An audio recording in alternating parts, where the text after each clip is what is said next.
O primeiro sinal de que algo estava terrivelmente errado foi quando Marina encontrou as fotos embaixo da porta de seu apartamento. 3 fotografias em preto e branco, tiradas sem que ela soubesse, mostrando momentos íntimos de sua vida cotidiana, saindo do Hospital Santa Helena após o plantão noturno, comprando café na padaria da esquina, conversando com a vizinha no corredor do prédio. Suas mãos delicadas tremeram como folhas ao vento enquanto segurava aquelas imagens que pareciam gritar uma ameaça silenciosa. Marina Oliveira Santos, aos 29 anos, pensava que conhecia os perigos de Florianópolis. Enfermeira há 7 anos no setor de emergência, havia visto de tudo, desde acidentes brutais na BR-101 até casos de violência doméstica que faziam seu estômago revirar. Seus olhos verdes, treinados para identificar sinais de trauma em segundos, agora examinavam as próprias fotografias com uma mistura de terror e incredulidade que subia pela espinha como corrente elétrica. O apartamento no centro da capital catarinense, que sempre fora seu refúgio seguro após plantões exaustivos, agora parecia uma gaiola de vidro. As janelas que antes ofereciam vista panorâmica da Bahia Sul transformaram-se em olhos gigantescos que a observavam constantemente. Marina fechou as cortinas com movimentos bruscos, mas a sensação de estar sendo vigiada permaneceu grudada em sua pele como suor frio. Quem havia tirado aquelas fotos? Quando? Por quanto tempo estava sendo observada sem saber? As perguntas martelavam em sua cabeça como brocas perfurando o concreto, cada uma trazendo uma nova onda de pânico que fazia seu coração disparar como um motor desregulado. Seus cabelos castanhos ondulados grudaram na nuca suada enquanto revirava mentalmente os últimos meses, procurando sinais que pudesse ter ignorado. Foi então que notou a 4ª fotografia, menor que as outras, colada atrás de uma das imagens. Mostrava ela mesma dormindo em sua própria cama, cabelos espalhados no travesseiro, expressão serena de quem não fazia ideia de estar sendo violada em sua intimidade mais sagrada. A data impressa no canto inferior direito fez o sangue de Marina gelar, 3 dias atrás. Alguém havia estado dentro de seu apartamento. Alguém havia observado seu sono vulnerável, documentado sua nudez inconsciente, violado o único espaço no mundo onde se sentia completamente segura. O apartamento no 12º andar, com porta blindada e sistema de segurança, havia sido invadido como se fosse uma casa de papel. Marina deixou as fotos caírem no chão, suas mãos tremendo descontroladamente. A cicatriz pequena no queixo, lembrança de uma queda aos 7 anos, parecia pulsar com uma dor fantasma que ecoava o trauma presente. Seus olhos verdes varreram cada canto do apartamento, procurando sinais de invasão, objetos fora de lugar, pistas de que sua vida havia sido devassada por mãos estranhas. Na mesa da cozinha, encontrou um bilhete que não estava lá quando saíra para o trabalho naquela manhã. Papel comum, letra manuscrita em caneta azul, palavras que fizeram seu mundo desabar como castelo de cartas. Marina, você é ainda mais bonita quando dorme. Em breve nos conheceremos pessoalmente. Com amor, seu admirador. Compartilha com alguém essa história. Marina Oliveira Santos não escolheu a enfermagem por vocação romântica, escolheu por necessidade de sobrevivência emocional. Aos 22 anos, havia acabado de sair de um relacionamento que quase destruiu sua capacidade de confiar em alguém. Rodrigo, seu namorado da faculdade de psicologia, revelou-se um manipulador sutil que durante 3 anos corroeu sua autoestima com a precisão de ácido em metal.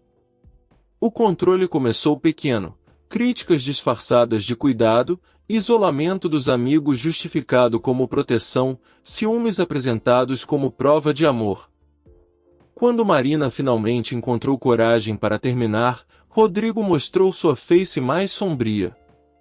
Perseguiu-a por meses, aparecia no trabalho, ligava de madrugada, enviava presentes não solicitados que mais pareciam ameaças veladas. A experiência a fez fugir de Curitiba para Florianópolis, trocando o curso de psicologia pela enfermagem, uma profissão onde podia cuidar de outros sem precisar expor sua própria alma ferida.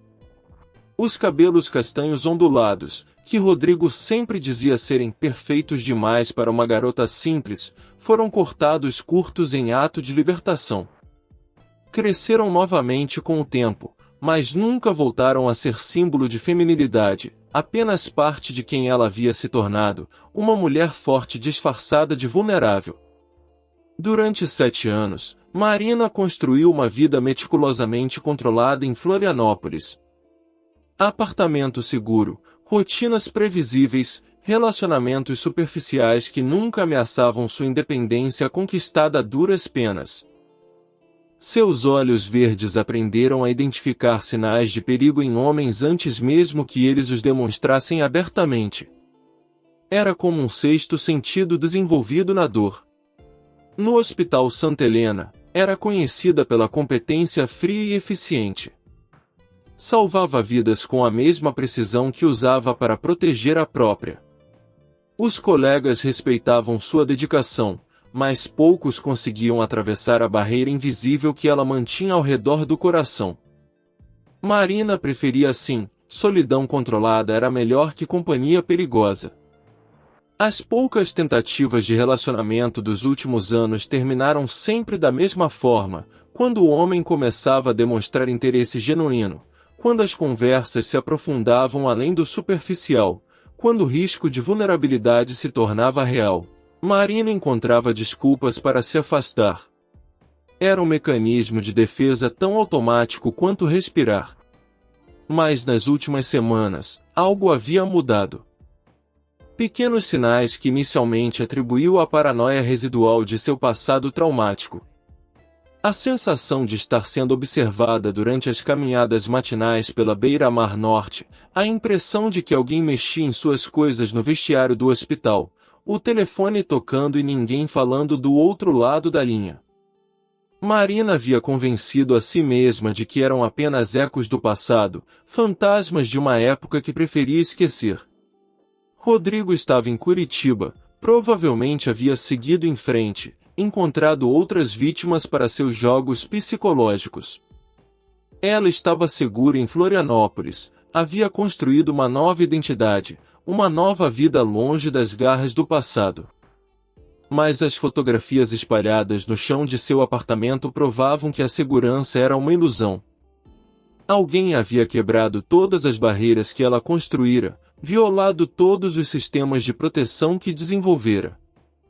E o pior, alguém que a conhecia intimamente o suficiente para fotografá-la dormindo estava brincando com ela como o gato brinca com o rato antes do golpe final. Marina permaneceu paralisada no centro de seu apartamento por longos minutos que pareciam horas, o bilhete tremendo entre seus dedos como folha seca ao vento.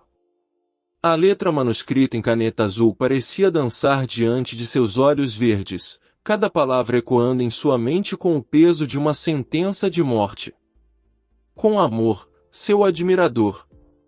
As palavras eram uma blasfêmia, não havia amor naquela invasão, apenas uma obsessão doentia que fazia seu estômago se contrair em nós apertados. Foi quando decidiu verificar sistematicamente cada cômodo do apartamento que Marina descobriu a verdadeira extensão da violação.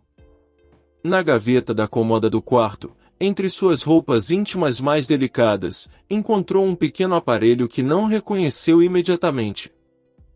Um dispositivo eletrônico do tamanho de uma moeda, preto e discreto, que pulsava com uma luz vermelha quase imperceptível. Suas mãos tremeram violentamente quando compreendeu. Era um dispositivo de escuta, plantado entre suas coisas mais pessoais. O horror se multiplicou quando encontrou o segundo dispositivo atrás do espelho do banheiro, e o terceiro grudado na parte inferior da mesa da cozinha. Alguém não apenas a observava, mas ouvia cada conversa telefônica, cada palavra murmurada durante o sono, cada momento de sua vida privada havia sido devassado como um livro aberto por olhos e ouvidos invisíveis. Marina correu para o notebook, seus dedos tremendo tanto que mal conseguia digitar. Precisava entender quando tudo começara, precisava mapear a invasão de sua privacidade.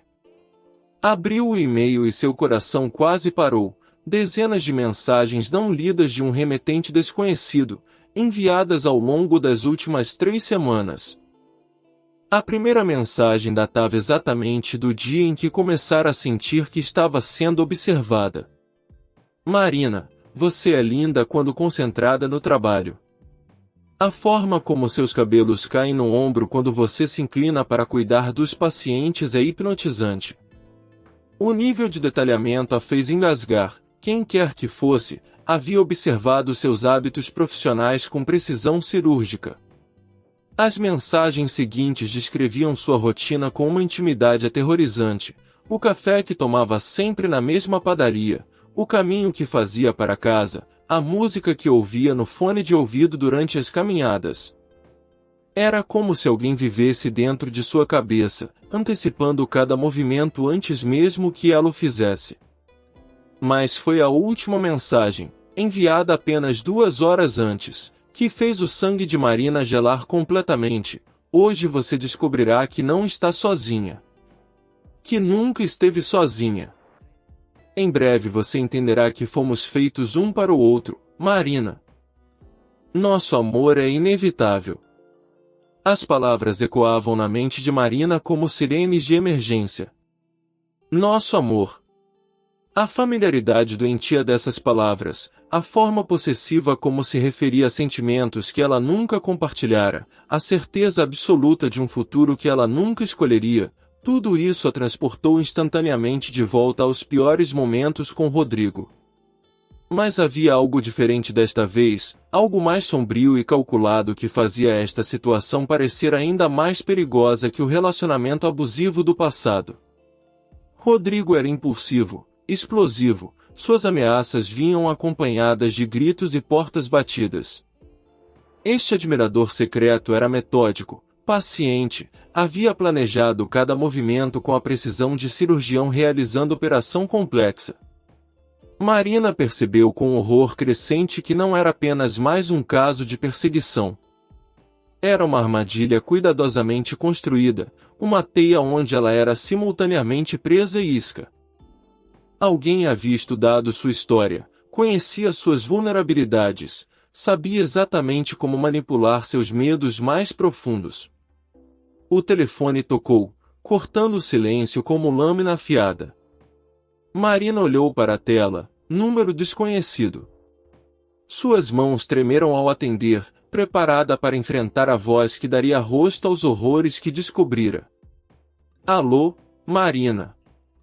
A voz era masculina, suave, educada, terrivelmente familiar.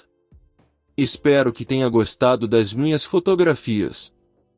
Nos ajude a chegar para mais pessoas, inscreva-se no canal. A voz do telefone fez o mundo de Marina desabar como edifício em demolição controlada.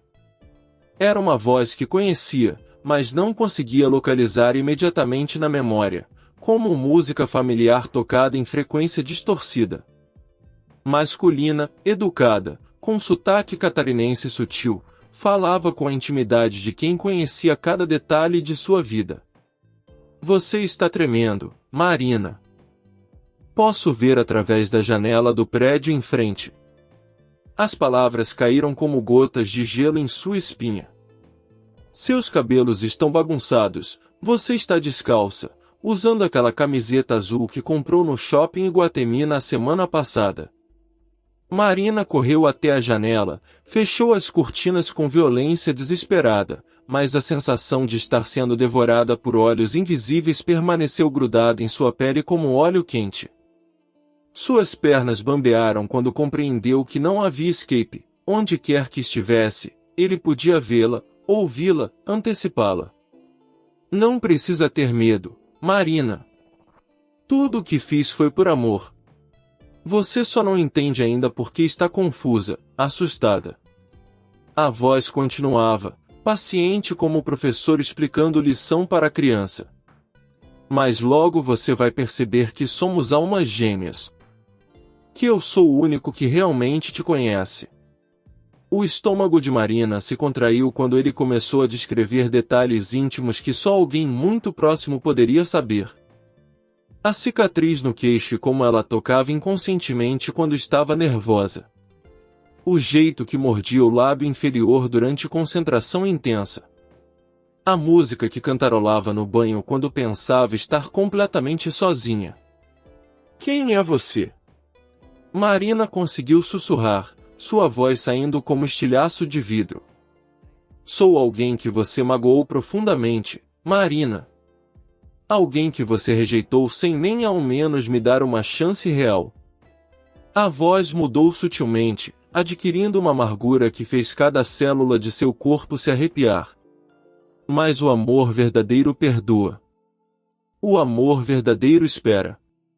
Marina vasculhou desesperadamente a memória, tentando identificar quem poderia ter tais sentimentos por ela. Nos últimos anos, havia sido extremamente cuidadosa com relacionamentos, mantendo distância segura de qualquer homem que demonstrasse interesse romântico. Mas a voz insistia que ela havia causado dor, que havia rejeitado alguém importante. Você não se lembra, não é? Do Fernando do laboratório, que trouxe flores no seu aniversário e você disse que não misturava trabalho com vida pessoal. Do Paulo da academia, que te convidou para jantar 3 vezes antes de desistir. Do Dr. Henrique, que escreveu bilhetes poéticos que você jogou fora sem ler. Cada nome mencionado fazia o coração de Marina acelerar como um motor em pane. Ela se lembrava vagamente dessas situações, mas sempre as tratara como interações normais do cotidiano, rejeições educadas e necessárias para manter sua vida organizada e segura. Jamais imaginara que pudessem ter ferido alguém a ponto de gerar tal obsessão. Eu observei você rejeitar homem após homem, sempre com a mesma frieza educada, sempre com a mesma barreira invisível. E eu entendi, você estava esperando por alguém especial. Alguém que fosse persistente o suficiente para quebrar suas defesas. A ligação foi interrompida abruptamente, deixando Marina sozinha com o silêncio que agora parecia carregado de ameaças. Suas mãos tremiam descontroladamente quando percebeu a terrível verdade. Seu perseguidor não era um estranho maluco, mas alguém que havia observado sistematicamente suas interações sociais, estudado seus padrões de comportamento, interpretado sua cautela como desafio pessoal. Pior ainda, podia ser qualquer um dos homens que encontrava diariamente no hospital, na academia, no prédio, no supermercado. Sua vida inteira havia sido transformada numa performance observada por olhos que ela não conseguia identificar, julgada por critérios que não compreendia.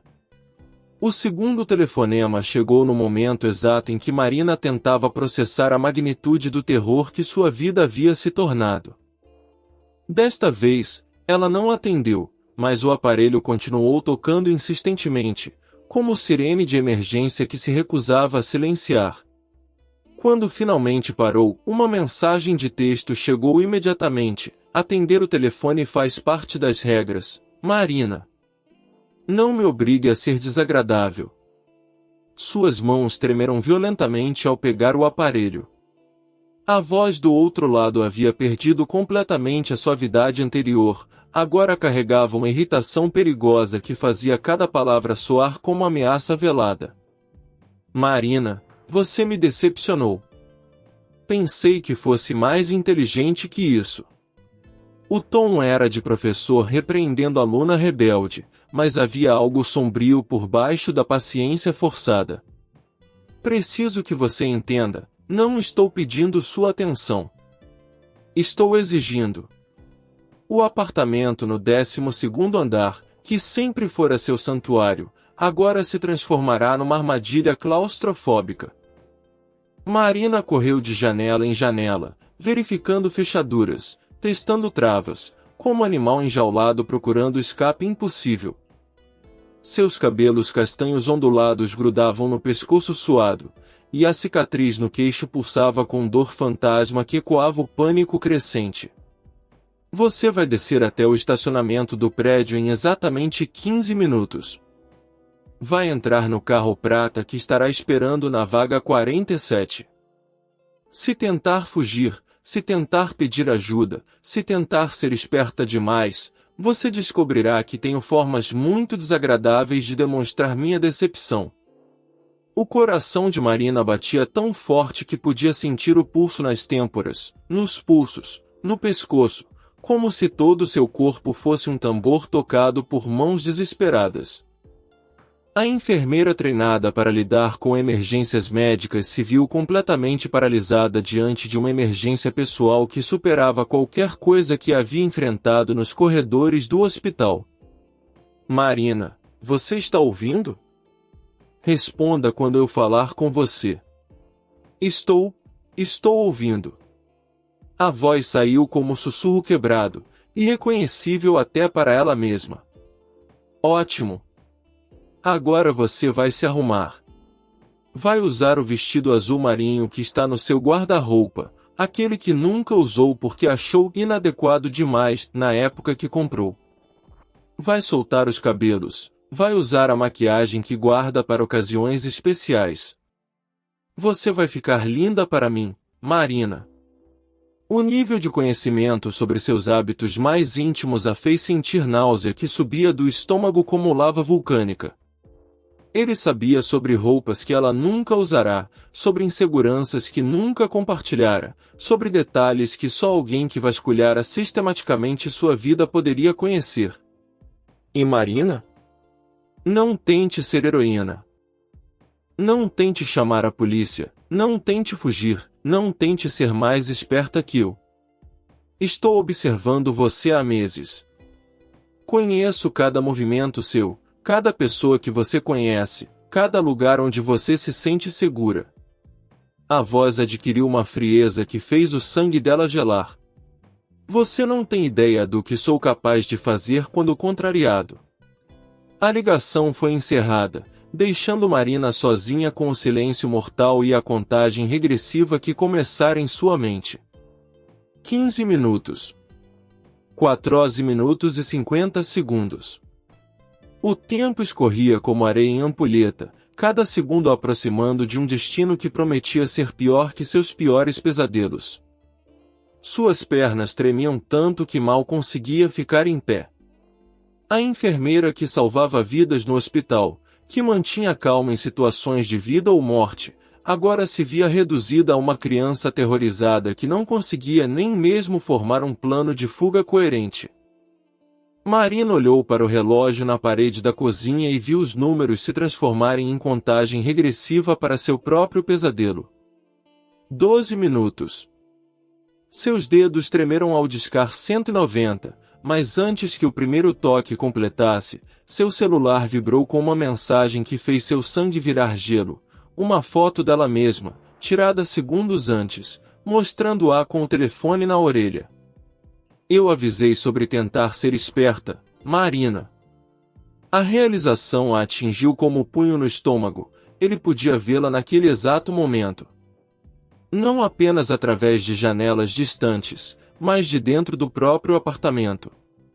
As câmeras não estavam apenas nos dispositivos que encontrara, havia outras, microscópicas, estrategicamente posicionadas para capturar cada ângulo de sua vida privada.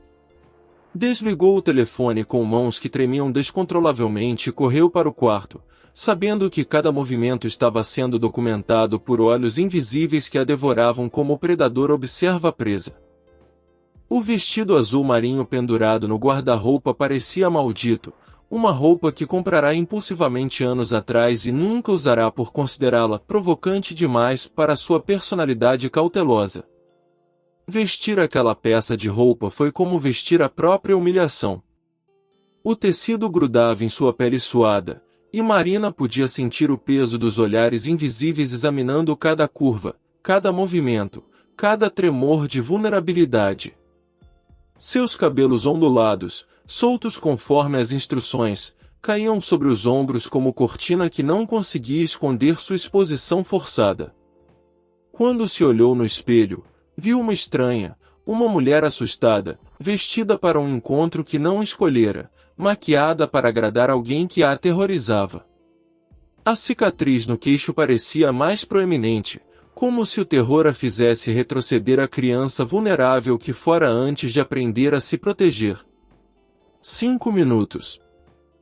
Marina desceu pelo elevador em estado de transe, cada andar passando como página de livro de horror sendo virada lentamente. O espelho do elevador refletia uma mulher que não reconhecia, cabelos arrumados, vestido elegante, maquiagem impecável, mas olhos verdes preenchidos por terror absoluto que nenhuma cosmética conseguia disfarçar. O estacionamento do prédio, normalmente movimentado mesmo à noite, estava deserto com uma quietude antinatural que fez cada passo ecoar como um tiro. A vaga 47 abrigava um sedã prata com vidros escuros, motor ligado, como criatura metálica respirando pacientemente enquanto aguardava sua vítima. Marina parou a 3 metros do carro, suas pernas recusando-se a dar mais um passo.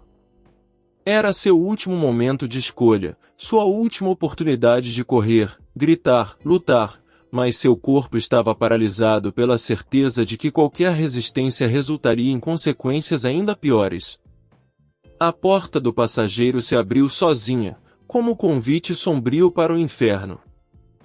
De dentro do veículo, uma voz familiar mas distorcida pela situação a chamou pelo nome, e Marina sentiu sua alma se despedaçar ao reconhecer finalmente quem era seu perseguidor. Entre no carro, Marina. Temos muito o que conversar. Era o Dr. Alexandre Ferreira, cardiologista do Hospital Santa Helena.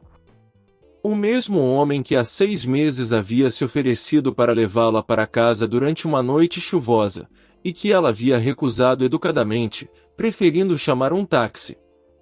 O mesmo que sempre a cumprimentava nos corredores com sorrisos que ela interpretava como cortesia profissional. O mesmo que conhecia seus horários, suas rotinas, suas vulnerabilidades porque trabalhavam no mesmo ambiente há 2 anos. A traição da confiança profissional se somou ao terror pessoal, criando uma mistura tóxica que fez Marina compreender que não havia lugar seguro em sua vida. Nem mesmo o hospital onde salvava vidas diariamente havia se tornado território contaminado pela obsessão de um colega que interpretara sua educação como encorajamento. Se você está gostando dessa história, nos ajude e curta esse vídeo. Marina entrou no carro com pernas que mal a sustentavam, e quando a porta se fechou atrás dela com um clique definitivo, sentiu como se estivesse sendo lacrada em caixão de metal.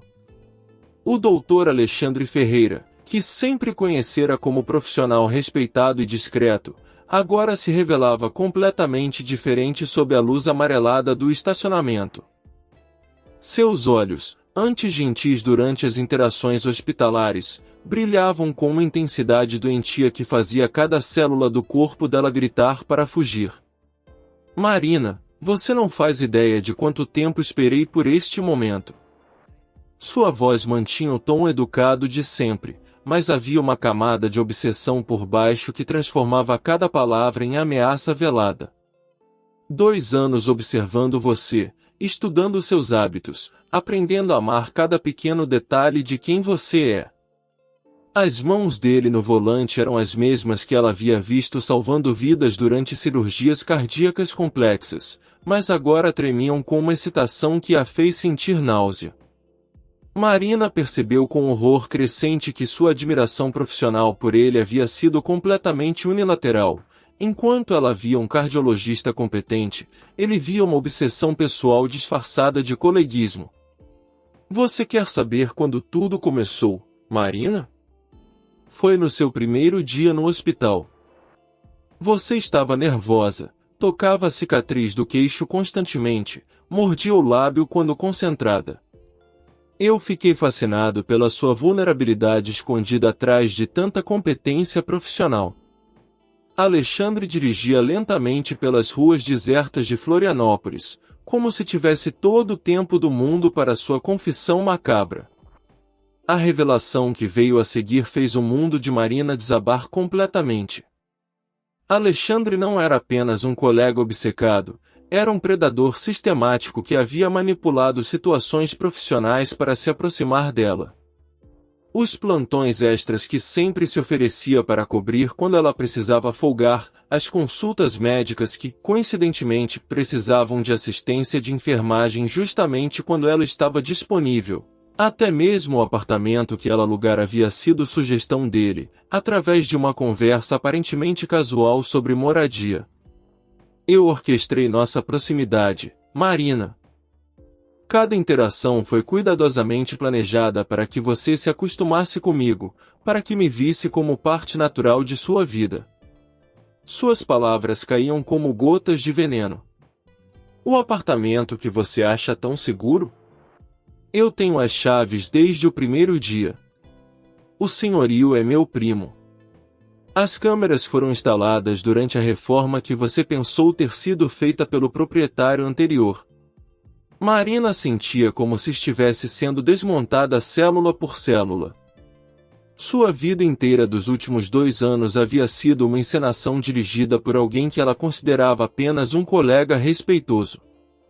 Cada momento de privacidade havia sido violado, cada decisão pessoal havia sido influenciada por manipulações invisíveis que moldaram sua existência como argila nas mãos de um oleiro demente.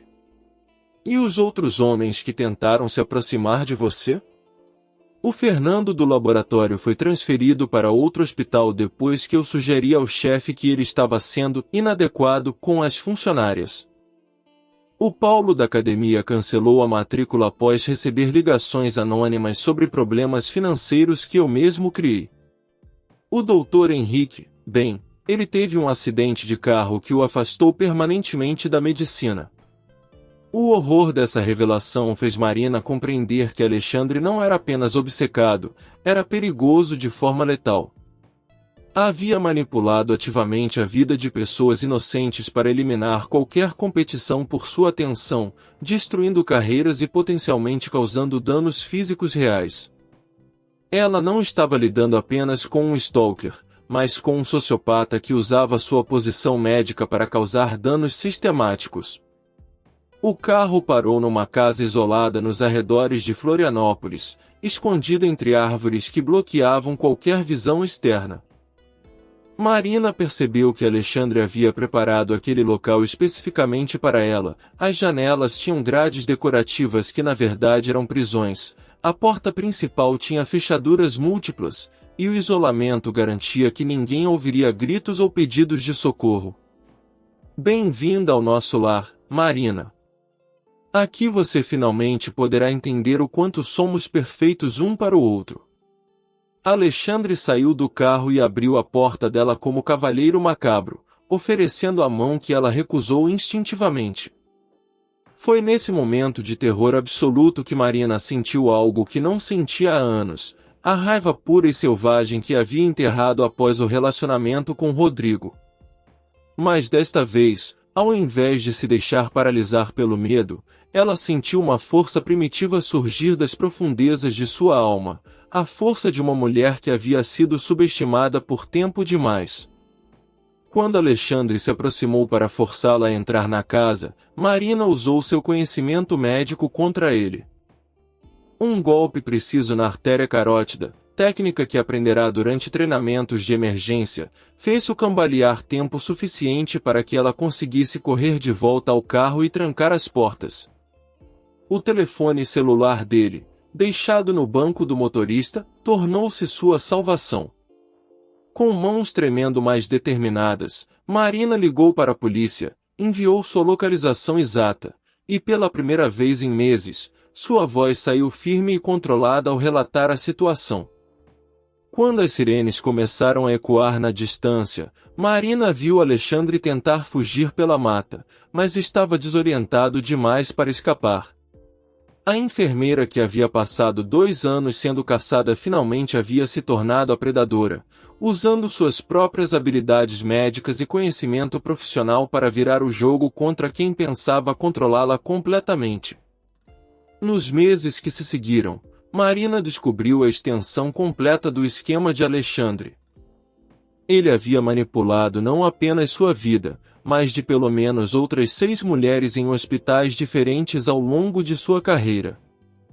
O apartamento em Florianópolis era apenas um de vários ninhos que mantinha em cidades diferentes, cada um preparado para uma vítima específica que ele havia escolhido e estudado meticulosamente.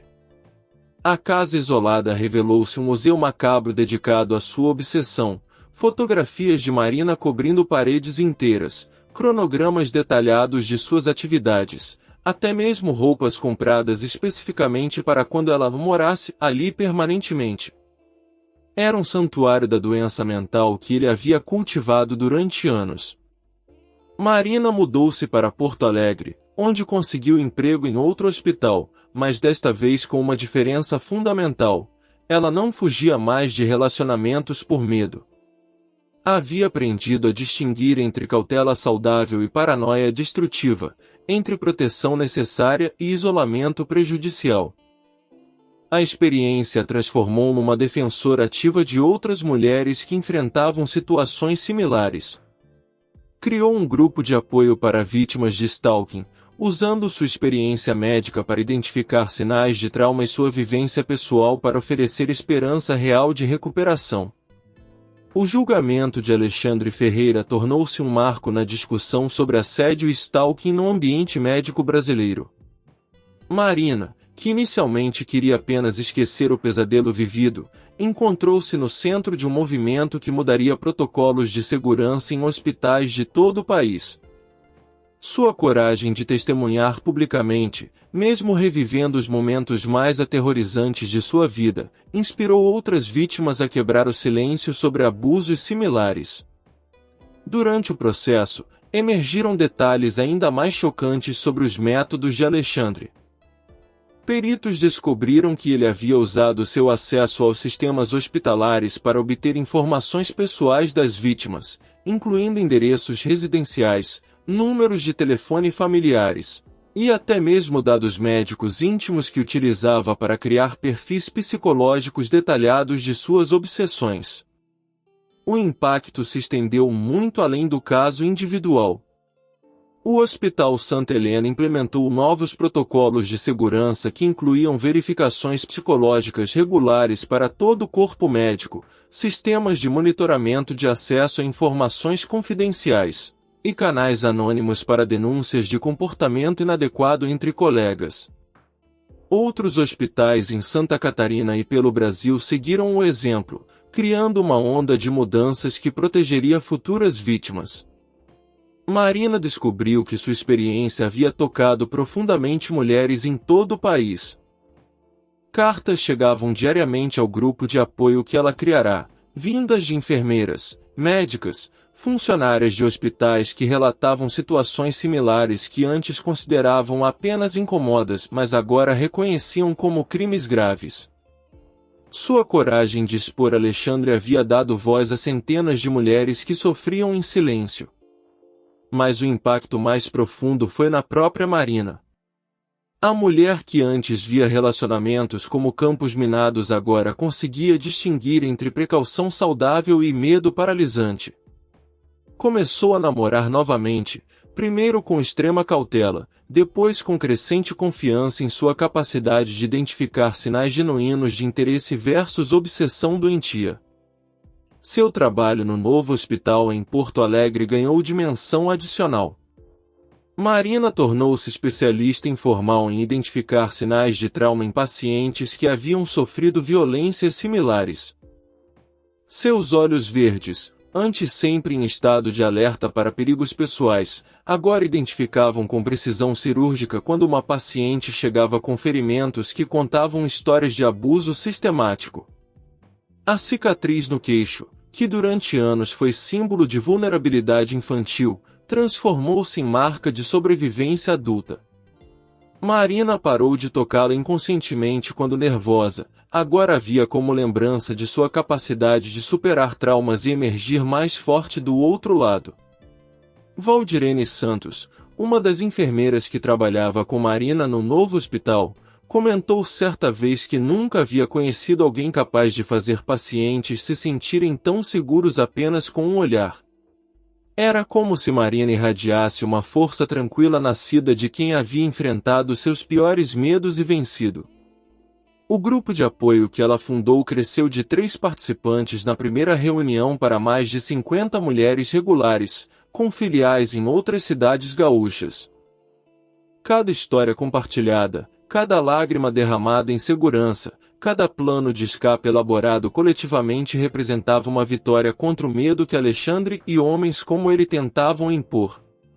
Marina percebeu que sua experiência terrível havia criado algo inesperadamente belo, uma rede de mulheres que se protegiam mutuamente, que transformavam trauma individual em força coletiva, que provavam diariamente que predadores como Alexandre só tinham poder enquanto suas vítimas permanecessem isoladas e silenciadas.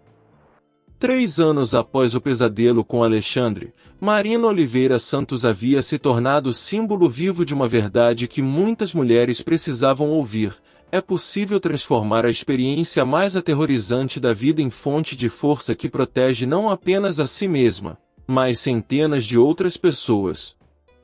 Sua história ecoava pelos corredores de hospitais, salas de apoio e grupos de mulheres como prova concreta de que sobreviver não é apenas resistir, mas florescer. O que começou como uma fuga desesperada de um predador tornou-se movimento nacional de conscientização. O Protocolo Marina, como ficou conhecido o conjunto de medidas de segurança implementadas em hospitais brasileiros, salvava vidas de formas que ela jamais imaginara quando escolheu a enfermagem como profissão. Cada nova denúncia de assédio investigada, cada funcionário afastado antes que pudesse causar danos, cada mulher que se sentia segura para trabalhar representava uma vitória contra a cultura de silêncio que permitia predadores operarem livremente. Marina descobriu que sua maior força não vinha de sua capacidade de identificar perigos, mas de sua habilidade de transformar mulheres assustadas em guerreiras conscientes. No grupo de apoio que fundara, observava semanalmente o milagre da metamorfose, mulheres que chegavam quebradas, envergonhadas, culpando-se pela violência sofrida, gradualmente redescobriam sua força interior e partiam como multiplicadoras de esperança. Sua vida pessoal também floresceu de maneiras que ela nunca acreditara possíveis. Estava namorando há 2 anos com Roberto, um psicólogo especializado em trauma que conhecera durante uma palestra sobre violência de gênero. O relacionamento cresceu lentamente, construído sobre fundações de respeito mútuo e comunicação transparente que contrastavam drasticamente com os jogos de poder e manipulação que caracterizaram suas experiências anteriores.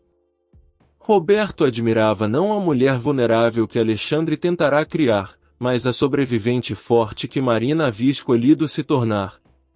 Ele compreendia que os cabelos soltos dela eram escolha, não obrigação, que seus vestidos eram expressão de feminilidade, não submissão forçada, que sua cautela era sabedoria, não paranoia destrutiva. O impacto da história de Marina transcendia fronteiras profissionais e geográficas.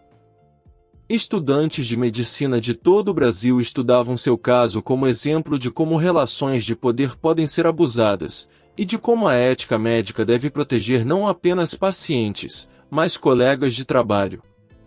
Delegacias especializadas em violência contra a mulher usavam sua experiência para treinar investigadores a identificar padrões de stalking sistemático. Mas talvez o legado mais belo de Marina fosse a prova viva de que é possível manter a capacidade de amar após ser traída da forma mais brutal. Ela não permitiu que a obsessão doentia de Alexandre destruísse sua fé na possibilidade de conexões humanas genuínas. Ao contrário, aprenderá a valorizar ainda mais os relacionamentos autênticos por saber reconhecer suas falsificações. Cada manhã, ao acordar em seu apartamento em Porto Alegre, desta vez escolhido por ela, vistoriado por ela, protegido por medidas de segurança que ela mesma instalou, Marina tocava suavemente a cicatriz no queixo e sorria. Era um ritual matinal de gratidão não apenas por ter sobrevivido, mas por ter transformado sobrevivência em propósito. A enfermeira que um dia salvou a própria vida usando o conhecimento médico contra seu agressor agora salvava outras vidas ensinando mulheres que elas tinham direito à segurança, ao respeito, ao amor genuíno. Marina provou que quando uma mulher recusa ser vítima, ela não apenas liberta a si mesma, liberta todas as outras que virão depois dela. Essa foi mais uma história que mostra que o amor verdadeiro nunca machuca, nunca controla, nunca ameaça, e que a coragem de uma mulher pode mudar o mundo para todas as outras.